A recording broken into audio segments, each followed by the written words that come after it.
माझी मिसेस, आत्ता मी तुम्हाला जो प्रसंग सांगितला 2012चा, की माझ्याकडे काहीच नव्हतं. म्हणजे अगदी माझ्या लहान मुलगा आहे त्याला बारशामध्ये जे सोन्याचे दागिने येतात ना ते सुद्धा आम्ही घाण ठेवले होते. परिस्थिती एवढी बेकार. पण त्याच्यामध्ये पण माझ्या बायकोने माझी साथ सोडली नाही. आम्ही त्यावेळेस एक क्लिनिंग किट बनवायचो.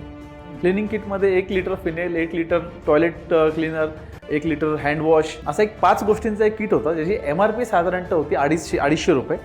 आम्ही तो 220 रुपयाला विकायचो. हे आम्ही घरीच बनवायचो स्लरी वगैरे आणून आणि ते डोर टू डोर. आणि आमचा टार्गेट असा असायचा की जोपर्यंत 10 किट विकल्या जात नाही तोपर्यंत घरी जायचं नाही. असे कित्येक दिवस झाले आम्ही गार्डनमध्ये बसून राहिलो, कारण दुपारी लोकांच्या घरी जाणं बरोबर वाटत नाही ना.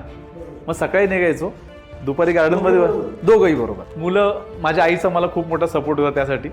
आई मुलांना सांभाळायची आणि माझी मुलं आजही माझ्या आईलाच जास्त अटॅच्ड आहेत. असली पण पाहिजेत, ती त्यांच्याबरोबरच असते. तिच्यामुळेच तिने घर सांभाळलं म्हणून आम्ही बिझनेसमध्ये पूर्ण